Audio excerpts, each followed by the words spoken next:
entered a place that is not for the living. If there is hell on earth, I think that was it. Most frightening moment of my life. Even though she was gone, I wanted to be in the same place where she was. I had no idea that what I did was very dangerous. Every movement that I did was like the knife cutting me. There was a change in the atmosphere. It was electrified. I looked over towards the closet. I was really afraid. I was really, really afraid. Standing in the closet, looking at me, I was freaking out.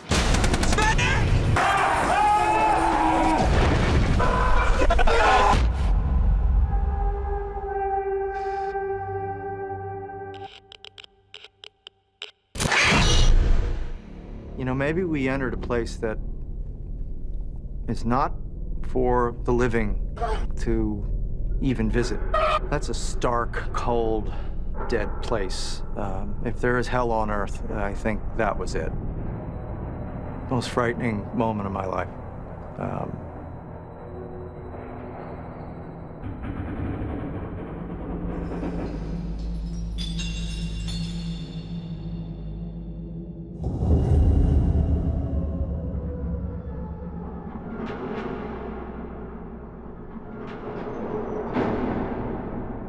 I got a call from my manager saying that you have received an offer to shoot a film in Santa Fe, to play a military captain who oversaw a notorious prison in Iraq, Abu Ghraib, and the time that the U.S. military spent there and what went on there. And I just thought that that would be a new adventure and a new character to add to the resume, and I accepted the role.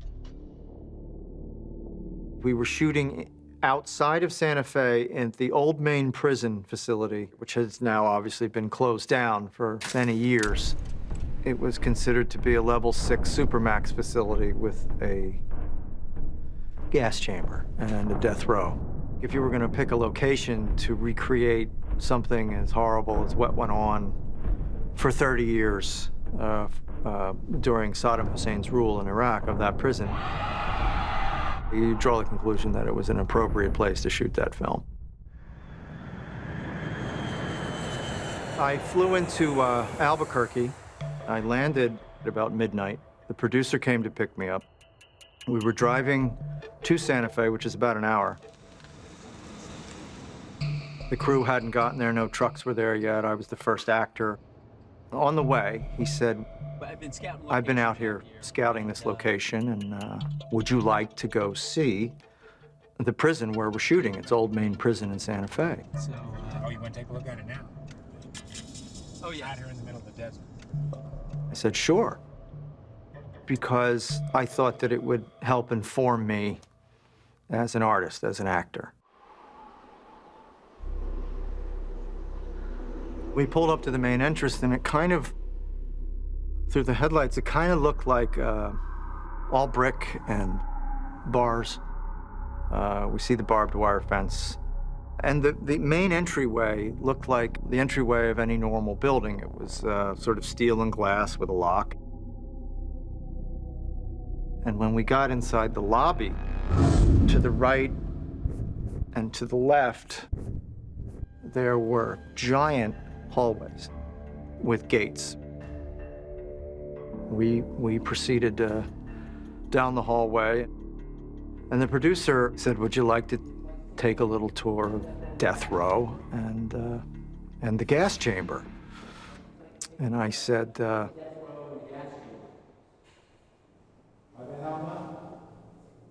why the hell not?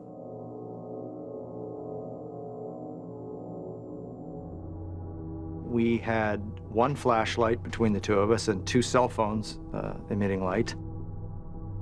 We went through down the long corridor in order to get to death row. And when we finally got there,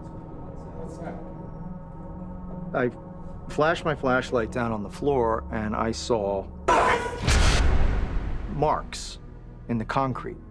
There were about 10 of them, and they just Looked like they were like hacking marks from a heavy object.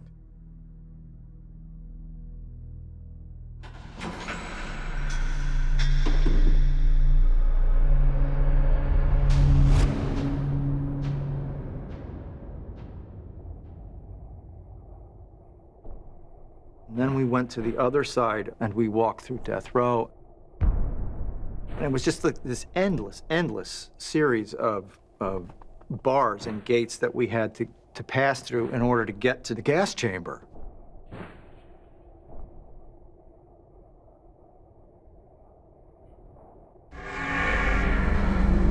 We walked down the hallway and I saw a blackened spot in the concrete, that it was forever blackened spot. After taking all of that in, he said, if you want to see the gas chamber, we're going to have to go down into the basement. There's no light down there, so you really have to stick with me. And I said, yeah, no problem. I'm not going anywhere.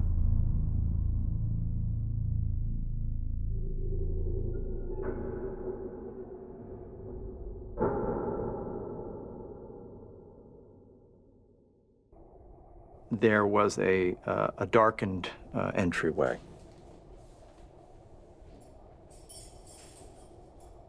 We went down one flight of stairs, took a left, went down another flight of stairs. It was very dirty and very dusty and very, very, very quiet. And all I could hear was my own breathing and his breathing.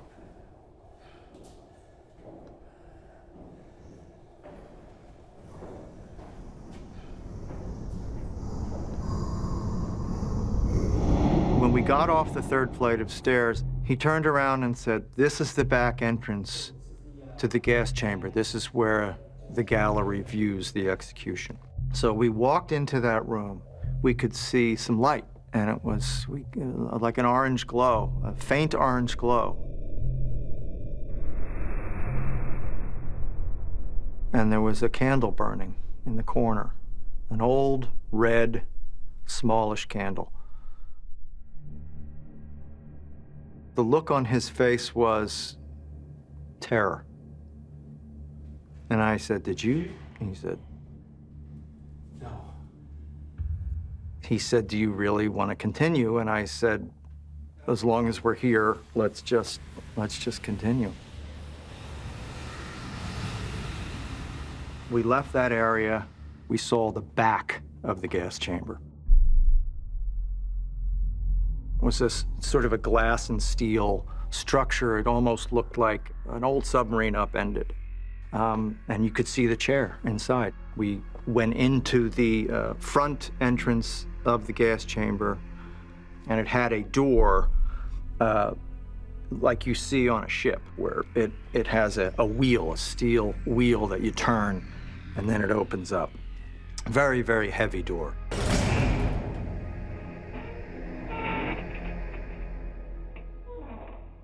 So then as I entered the gas chamber and turned around and sat down in the chair, I was shaking a little bit. I was a little bit sweaty and a little nervous, obviously. It's not every day you sit in a gas chamber chair.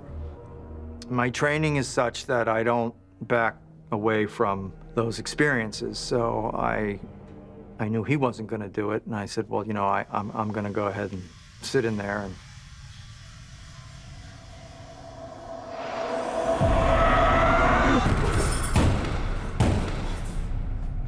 I heard a knock. There were 3 knocks. Sounded like they were coming from below, like somebody was underneath the prison, and there were no levels below the basement. And I looked at him. I noticed that he was fixated on the viewing area behind me. And when I turned around,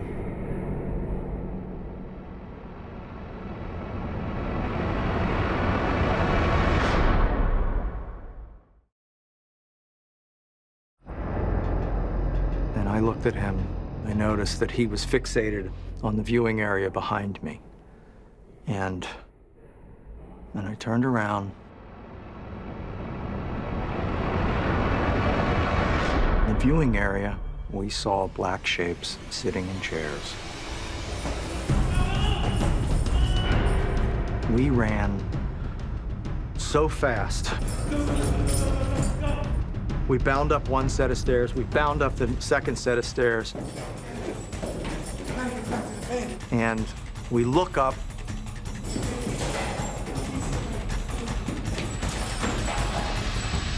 At the top of the stairs, there's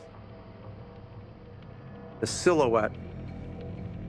And we froze.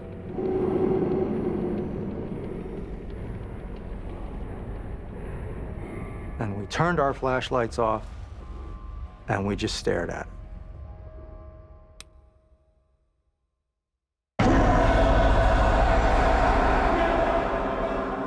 It seemed to have a straight body with wings sort of coming out. It's the only way I can describe it. It didn't look like a human being. It had an energy coming out of it that was foreboding. It was pretty much filling the space. And it started to spread its wings. And we were scared out of our minds, and there just seemed to be this noise. This cacophony of voices and yelling and screaming, and we covered our ears. And then we looked up, and it started flying at us with this sort of prehistoric kind of guttural scream.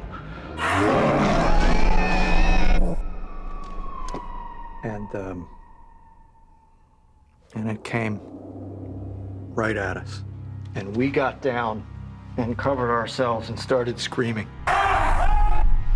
And we felt it whoosh over us. We actually felt the wind over us. We got to the top of those stairs so fast. We hit the hallway. We ran.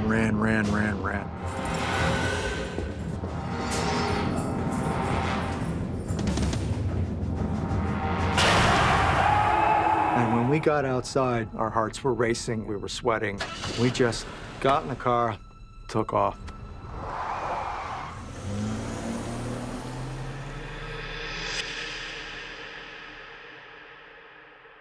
When we got to the set the next day, the crew members that were local hires, particularly the sound guy, had been down in the gas chamber and they had found a cell phone. They returned my cell phone and I said, my God, there it is. And he said, wait a minute, you went down into the death chamber at night? Yeah, we did. He goes, no. Don't you know the history of this prison? And he started telling us the history of this prison.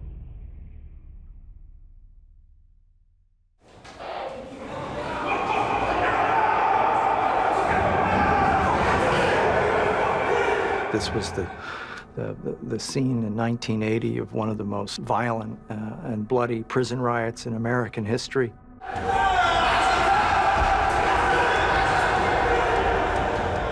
1,200 inmates overpowered 25 guards, took them hostage, and fought each other. They dragged one prisoner out of his cell in death row and executed him in the spot where those marks were in the concrete.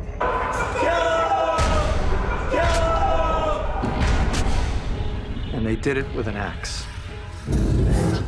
Hit down on him, looked like about 10, 12 axe marks in the concrete.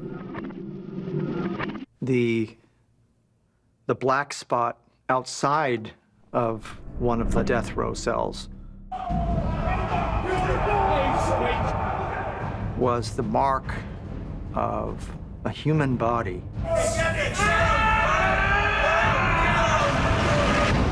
that had been blowtorched.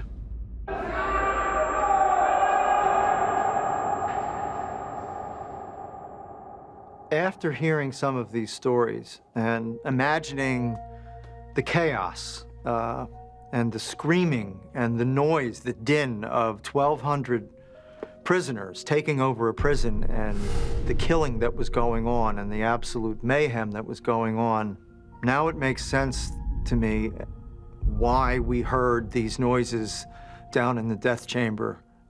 Maybe it was some spirit allowing us to hear this so that we would tell this story so no one would ever go back in that place. And it's an experience I'll never forget.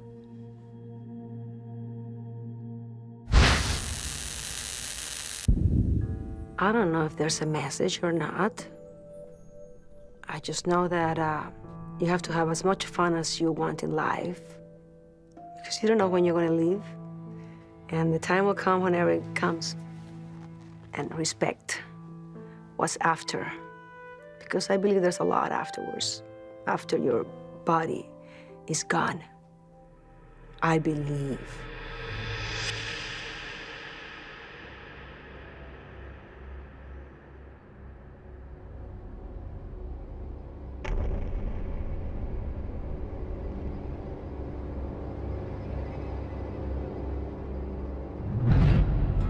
I've been in the industry as an actress since I'm 14 years old. I'm also a performer, a singer, and in the 90s, I had a lot of number ones and a couple of Grammy nominations, and so I started touring all over Latin America and certain cities of the United States.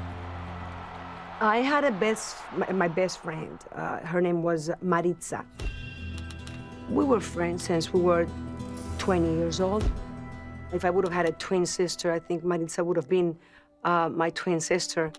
She was very fun and crazy. She just was someone that just loved life, completely made me laugh all the time. But she had moved to Aruba. I was in Colombia. I had a boyfriend there that I was visiting in my few days off that I had. And I said, I want to go visit Maritza for a few days in Aruba. So I go to Aruba. I spent, a few days with her, have a great, great time. Then I said, okay, I'm leaving, going back to the boyfriend, but I want to come back and see you again, so I'll come back again afterwards. I didn't want to leave. I wanted to stay there in Aruba.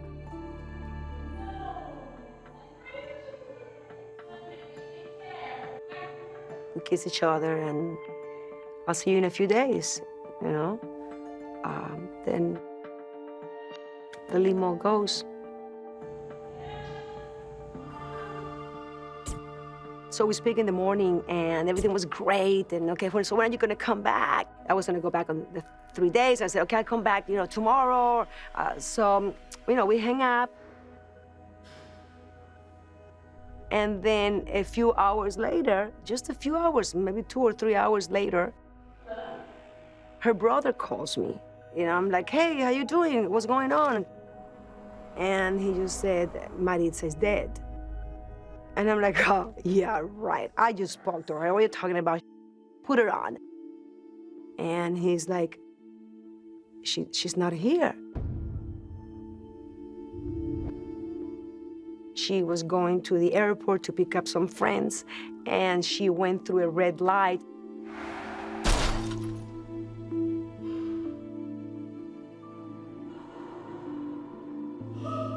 I started to scream. I went completely crazy.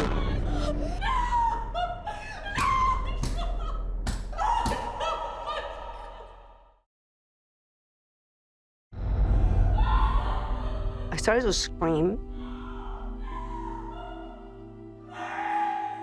I went completely crazy.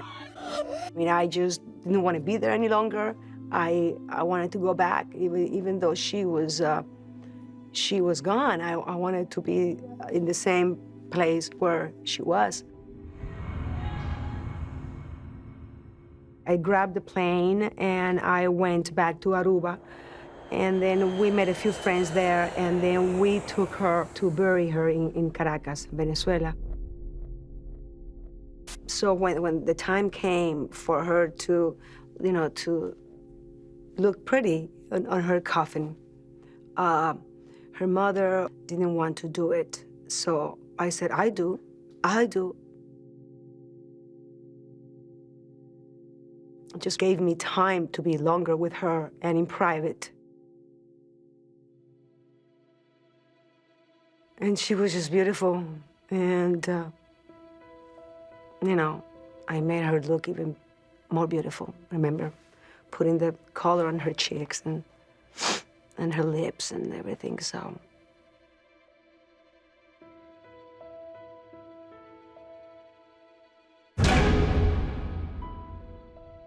And, you know, it was very hard, but I was so proud that I was able to do that for my friend. She looked so peaceful and so pretty. She looked like she was sleeping.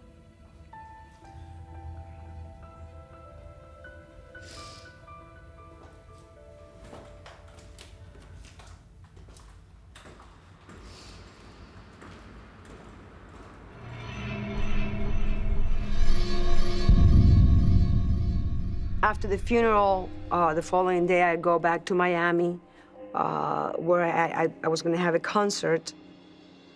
I go to my hotel room, and she had this knitted kind of like shawl green. She had given it to me before she died. It was, you know, something that I loved, and she's like, "Ah, here, take it." And I put it on a chair. I go to sleep.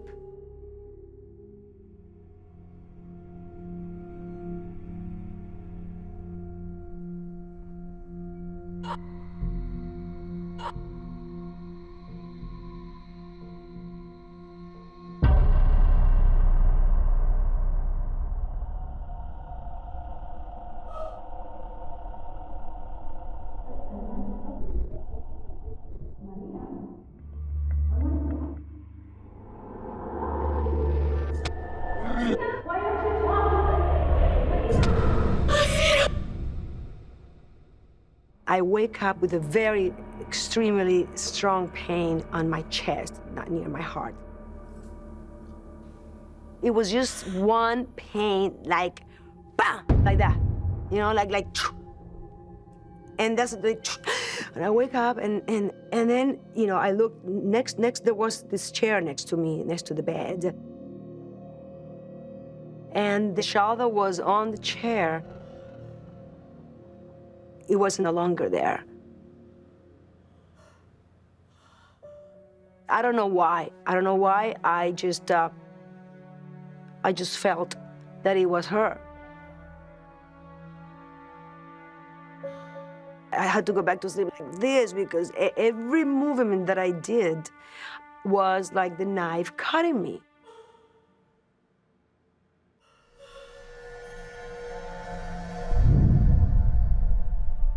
I wake up and I'm like, oh my God, I still have this pain here. What am I gonna do tonight? You know, I can't move. How am I going to sing tonight? But I just go for it. You just got to. Your mind has to be in control there. So I wasn't going to cancel a concert. As soon as I got on the stage and the concert started, the pain went away completely, like nothing. And as soon as I stopped the show, as the show was over, the pain came back onto me, like a knife cutting me open, and I can't move. I knew that had nothing to do with doctors and me being sick or anything at all. For some reason, I just knew. So I called this friend of mine who back then, she was my publicist, and I tell her, I don't know what's going on. I think I have Maritza inside me. So I said, well, you know, we need to find a medium. And she made the appointment to go see this medium the following day. So I went, you know, to this medium man, an older guy, Cuban guy, very sweet face, white hair. We're there, and my mother was there, and it all starts. Right away, he told me what happened. Right away, without you know, a doubt. Oh, that's Marisa calling you. I had no idea that what I did was very dangerous. I had no idea about any of these things. He told me that it was while I was making her up and putting on her gloves, one of her arms was very, very stiff. You know, I mean, I couldn't move it. It was like very hard. I couldn't move her fingers. While the other side was completely soft, you know, like if she was alive. He told me that what that is that the spirit is leaving your body. So when the spirit is going away, that side is already gone. So it's you know, it's stiff, rigid. And it was still on the other side. You know, it had movements because it was still there. And sometimes they can possess you while the spirit is going away. He told me that the pain was Marisa talking to me, that was her trying to talk to me because I wasn't paying attention and she didn't know she was gone. So she just punched me like, listen to me, I'm talking to you, you know, kind of like angry, and to call my attention. Because when they are in that phase, they're not in peace. They're in anguish, and they're this desperate because you know, imagine you talking to somebody and the person is like ignoring you because, you know, you're not there. So it comes a moment when that person becomes like, listen to me. So, you know, we're there and we light a candle. And, you know, the guy starts saying, you know, Maritza, we're all here. You know, we want to bring peace into you. You know, you gotta let go. And then I'm saying the same thing, Maritza, please. You know, we're here to bring you peace. You gotta stop.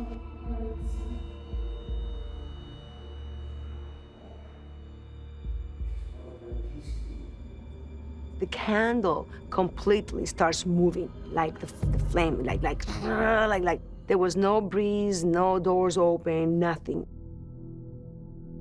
There was no reason for the candle to be like that. The candle is like this, when I'm freaking out when I see this candle. I start crying, and then all of a sudden, I see the guy, and his voice changes. It's me.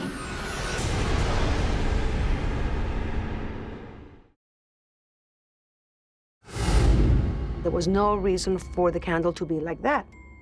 The candle is like this, when I'm freaking out when I see this candle. I start crying, and then all of a sudden, I see the guy, and his voice changes. It's me. I could hear that it was a woman's voice, and with a little rasp, you know, completely different than the man's voice. Do you see me? And then I hear the voice of Maritza. It was her. I could recognize that. Don't you remember the picture? And so the man started saying things that, you know, from our trips or things like that, that nobody knew except her and me.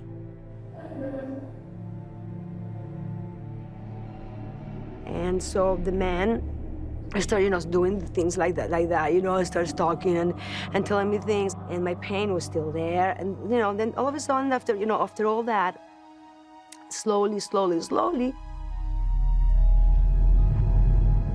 I see through the candle, through the flame, like a little, kind of like a little figure. She had hair like mine. It was Maritza.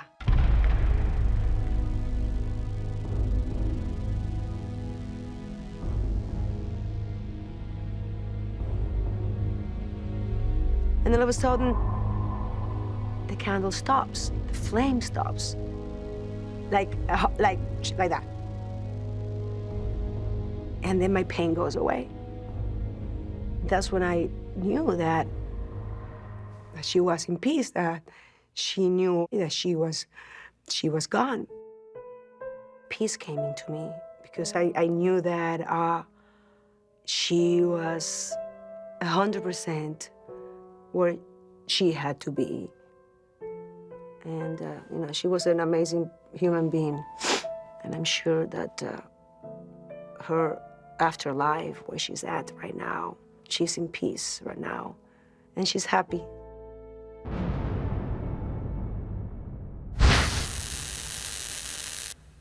I was always one of those kids who wasn't afraid. Nobody could actually scare me. But I don't care who you are, if you all of a sudden see a ghost standing in front of you, I guarantee you, you will have a couple of extra beats of your heart.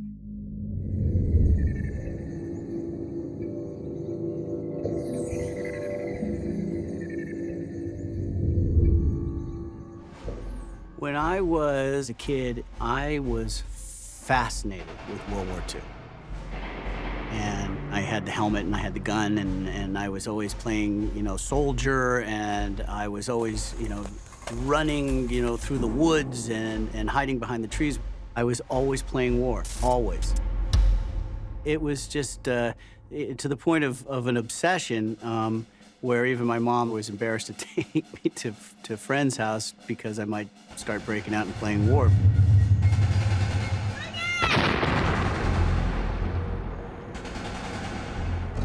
The fascination kind of grew into a very eerie situation for me.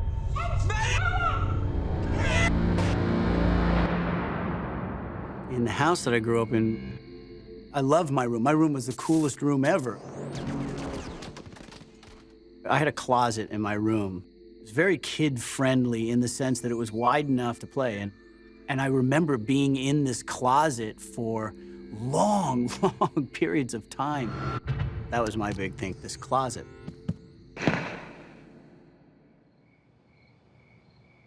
There was a time when I would be in my room asleep, and I would all of a sudden wake up to the smell of cigarette smoke. I don't like cigarette smoke. It was really prominent, and it was in my room. My grandfather, he was a doctor, and he had a practice in the house, and he smoked. This was late at night, though. I mean, everybody was asleep. I looked around the room, thinking there was somebody in my room smoking, and there was nobody in the room. And there's a window that's right by my bed. I looked out the window to see if there was anybody outside, and there was nobody outside smoking a cigarette.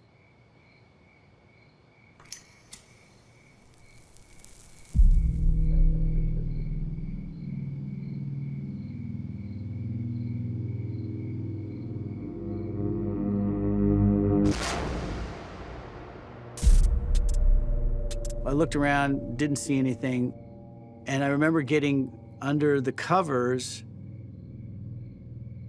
and the smell went away.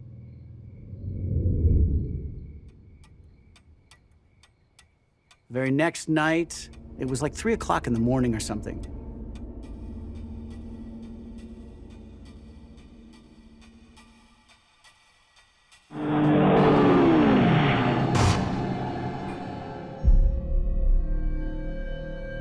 I woke up with cigarette smoke again. It was really strange. There was a change in the atmosphere in that it was electrified. There was something different about it. There was only my breathing, and there was only the sounds in the room, especially the clock. The clock was really loud, even though it was all the way across the room up on the wall. There was something that was really scary.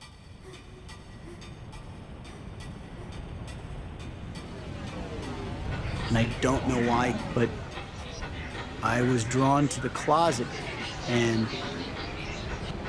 when I looked over there,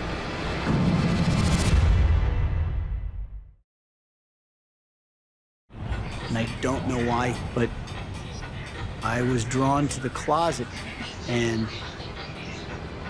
when I looked over there, in the closet were a pair of military boots. I was freaking out. I went to get my mom. She came upstairs.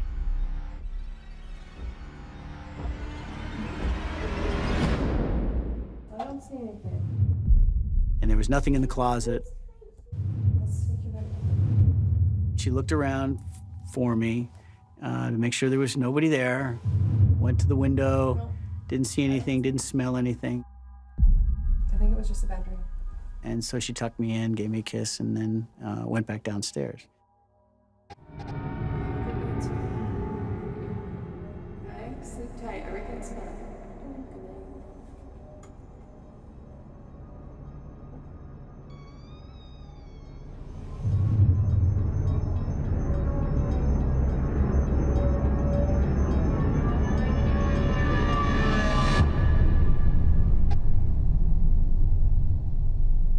The last night that this happened was the most intense. I was really afraid. I was really, really afraid, wondering, is this gonna happen again? It was almost as though I knew it was going to happen. I was awake, waiting, and it's that waiting, waiting, waiting. The heaviness in the air was really prominent. The smoke came again.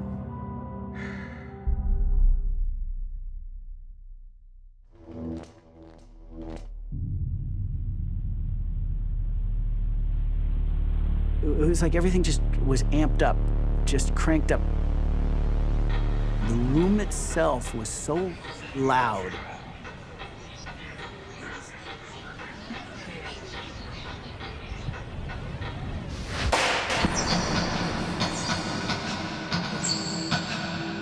All of a sudden, everything seemed bright. Everything had this sort of silvery blue, and even that looked like it was really turned up.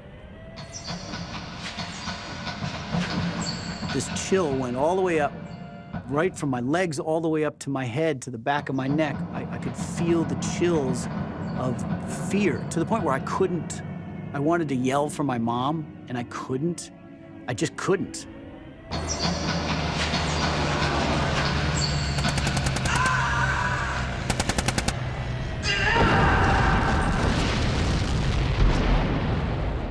I looked over towards the closet. There, standing in the closet, looking at me, was a young man in a World War II military uniform, and he was smoking a cigarette. His hair was combed, perfectly parted. His boots were the boots that I had saw the night before.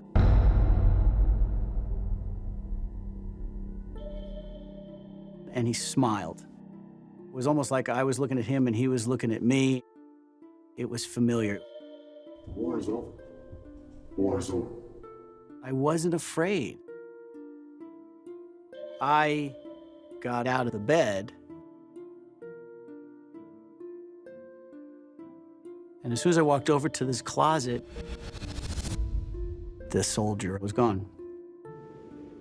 There was something peaceful. There wasn't something scary. I'll never forget that feeling. I'll never forget that feeling. There was almost like a spiritual connection, because there had to be something that offset the fact that there was a ghost standing in front of me in my bedroom. I always wondered about this experience, and I always wondered who that person was, why they came that night. I talked to a psychic. I mentioned to her about how I was not afraid of this apparition. She immediately had said to me she had past life. We have, through tragedy, through trauma, in death, that we have things that are just unresolved. They don't get resolved, but they can translate into another life. When I was there playing war,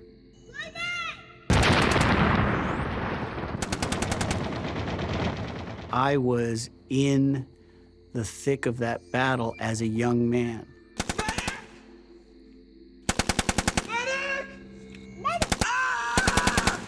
And the psychic said, it was a young man. He went to war and didn't come back.